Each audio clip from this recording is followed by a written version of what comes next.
Paano talaga yung mga babies? First time Pwede yun ba pwede ba pumasok doon na yung hindi ka bumili ticket? Talaga bumili ka ng ticket. Yata. May entrance naman siya, te. Ayun o, magsakay tayo ng cars. Maganda. Saan cars? Ayun o, mag-play ng cars. Ayun. Magbabayad ka Bag muna. car. Di ba, kasali na yan sa babayaran.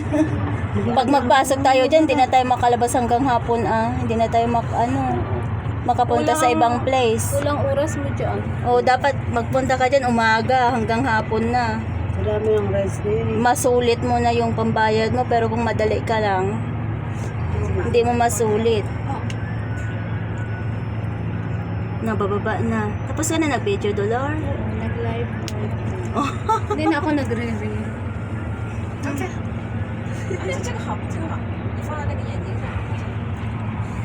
Ang ganda dito sa may dagat. Sobrang relaxing. Oo nga. Okay. Sulit mo na din yung $20. Sobra-sobra lang. Sobra-sobra na. Hindi ka pa nagsisigaw. Ano? Yan. $20. Kasi maglalas portion na to. Asan na ate? Rich! Maglalas portion na. Last round. Last na. Na tayo, maglabas na talaga. Sinong may type si Jan at ano? Mag-type siya na. Pagkali mo naman, lubat ka. Lubat to. Ang bilis man lubat. Tayo katribus niya. Ako, pero... Dito pag Pag naka-charge pa ako. Oo.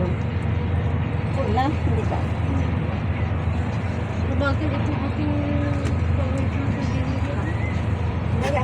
Basta itong power bank ko, kaya mo yata ito kasi pinagpupulot-pulot ko na. Pinagpupulot-pulot ko na lang sa bahay. Dami nilang power bank pang tapong-tapong. Tamad nila i-charge. Di ako yung maggawa. Sira yung power bank ko eh. Kung makita na yung power bank ko yung naka-charge, hiramin ni panganay. Iti pag kailangan ko na wala. Kaya magkuha na din ako ng ano. Against the light kayo.